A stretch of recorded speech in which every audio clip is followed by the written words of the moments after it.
Hi. ഇന്ന് ഞായറാഴ്ചയാണല്ലോ, അപ്പം നമുക്ക് ഇന്ന് സ്പെഷ്യലായിട്ട് ഒരു ഞണ്ട് റോസ്റ്റ് ഉണ്ടാക്കാം. അതായത് നമ്മുടെ വീടിനടുത്തായിട്ട് കായൽ ഞണ്ട് മാത്രം കിട്ടുന്ന ഒരു സ്പോട്ടുണ്ട്. അപ്പോൾ അവിടെ പോയി നമുക്ക് കായൽ ഞണ്ട് വാങ്ങിച്ചുകൊണ്ട് വന്നിട്ട് നമുക്ക് റോസ്റ്റ് ചെയ്ത് കപ്പയും. ഓക്കെ. അപ്പം നമുക്ക് ഞണ്ട് കിട്ടിയിട്ടുണ്ട്.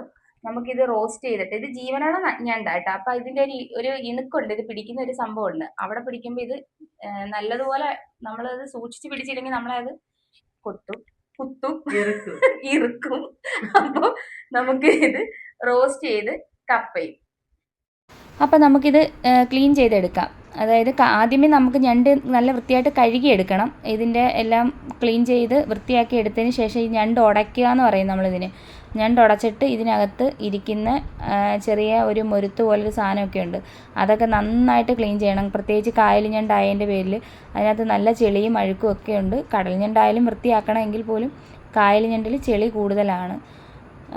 അതിന് വേണ്ടുന്ന സാധനങ്ങൾ സവാള ഉള്ളി, ചെറിയ ഉള്ളി, പിന്നെ ഇഞ്ചി വെളുത്തുള്ളി പേസ്റ്റ്, തക്കാളി, പച്ചമുളക്, ഇത്രയും സാധനങ്ങളാണ് നമുക്കതിന് വേണ്ടുന്നത്. ആദ്യം നമുക്ക് ചട്ടി അടുപ്പിൽ വെക്കാം. ചട്ടി അടുപ്പിൽ വെച്ച് ചൂടായതിന് ശേഷം നമുക്ക് വെളിച്ചെണ്ണ ഒഴിച്ചു കൊടുക്കാം. വെളിച്ചെണ്ണ ഒഴിച്ച് കൊടുത്ത് അത് ചൂടായതിന് ശേഷം മാത്രം കടുക് ഇട്ട് കൊടുക്കാം. കടുക് ഇട്ട് കൊടുത്ത് കടുക് മൂത്ത് കഴിയുമ്പം നമുക്കതിനകത്തോട്ട് ഇഞ്ചി വെളുത്തുള്ളി പേസ്റ്റ് ഇട്ട് കൊടുക്കാം. ഇഞ്ചിയും വെളുത്തുള്ളിയും കൂടെ ചതച്ചത്, ആദ്യം ഇഞ്ചിയും വെളുത്തുള്ളിയും ചതച്ചത് നമ്മൾ ഇട്ട് കൊടുക്കുന്നത്. അതിന് ശേഷം നമുക്ക് ഇഞ്ചിയും വെളുത്തുള്ളിയും ചെറുതായിട്ടൊന്ന് മൂത്ത് വന്നതിന് ശേഷം മാത്രം നമുക്കതിനകത്തോട്ട് ചെറിയ ഉള്ളി ഇട്ട് കൊടുക്കാം. ചെറിയ ഉള്ളി നമ്മൾ കൂടുതലായിട്ട് എടുത്തിട്ടുണ്ട് കേട്ടോ. എന്താണെന്ന് വെച്ചാൽ ചെറിയ ഉള്ളിയാണ് ടേസ്റ്റ്. നമ്മൾ സവാള ഉള്ളിയെക്കാട്ടി കൂടുതൽ ചെറിയ ഉള്ളി തന്നെ ചേർക്കുന്നതാണ് നല്ലത്. അതുകൊണ്ട് ചെറിയ ഉള്ളിയാണ് എടുത്തത്.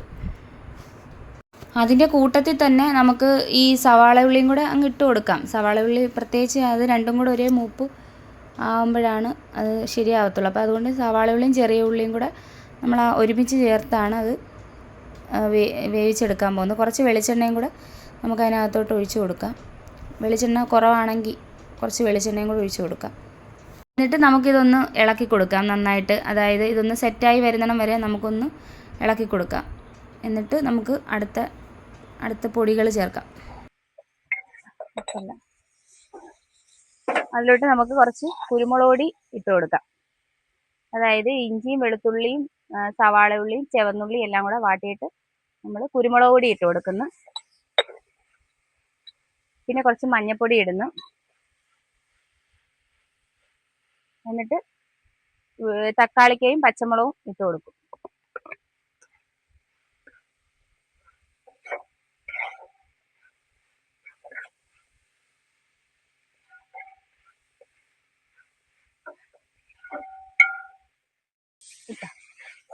കുറച്ച് ഉപ്പൂടെ ഇട്ട് കൊടുക്കാം. എന്നിട്ടിത് നന്നായിട്ട് വാടി വരുന്നിടം വരെ വെയിറ്റ് ചെയ്യാം.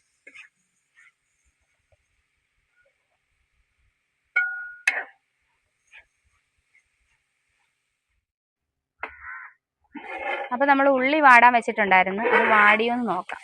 നന്നായിട്ട് വാടിയിട്ടുണ്ട്. ഇനി നമുക്ക് ഇതിനകത്തോട്ട് പൊടികൾ ചേർത്ത് കൊടുക്കാം. നന്നായിട്ട് വാടിയിട്ടുണ്ട്. അപ്പോൾ നമുക്ക് ഇതിനകത്തോട്ട് മുളക് പൊടി ചേർത്ത് കൊടുക്കാം.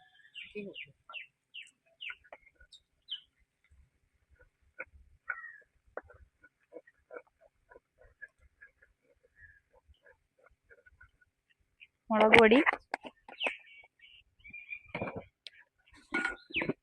മല്ലിപ്പൊടി,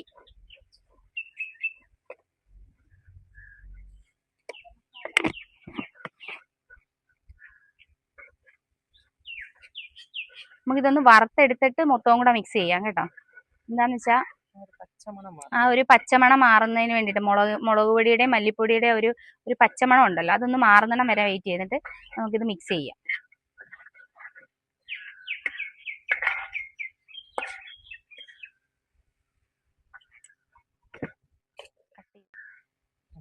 നമുക്ക് കുറച്ച് ഗരം മസാല ഇട്ട് കൊടുക്കാം ഇതിനകത്തോട്ട്.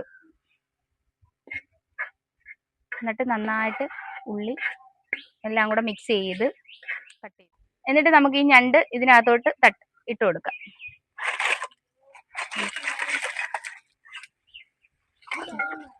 ഇത് നന്നായിട്ട് മിക്സ് ചെയ്യാം.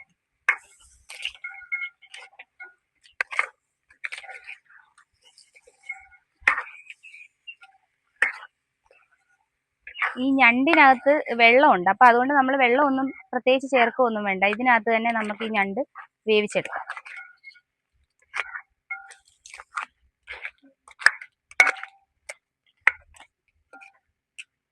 നമുക്ക് അടച്ചു വെച്ച് വേവിക്കാം. അപ്പൊ നമുക്കിത് വെന്തോന്ന് നോക്കാമേ. വെന്തിട്ടുണ്ട്. നമുക്കിനി കുറച്ച് കറിവേപ്പിലയും കൂടെ ഇട്ട് കൊടുക്കാം. നന്നായിട്ട് വെന്തിട്ടുണ്ട്.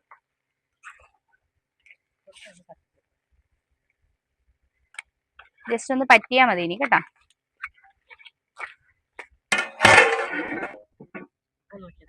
അപ്പം ഞണ്ട് റോസ്റ്റ് റെഡി ആയിട്ടുണ്ട്. നമുക്ക് കപ്പയായിട്ട് കഴിക്കാം. അപ്പൊ നമുക്ക് കുറച്ച് ചീന എടുത്തിട്ട് ഗ്രേവിയുമായിട്ട് മുക്കിയിട്ട് കഴിക്കാം. ഞങ്ങൾ ഉണ്ടാക്കിയോണ്ട് പറയല്ല കേട്ടോ, നല്ല ടേസ്റ്റ് ഉണ്ട്. പിന്നെ കുറച്ച് ഞണ്ട്.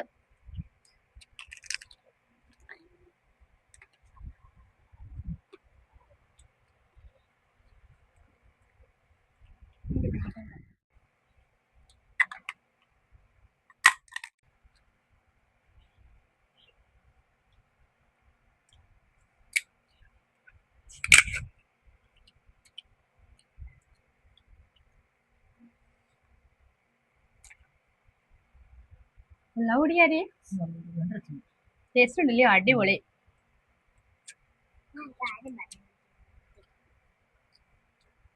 അപ്പൊ ഓക്കെ.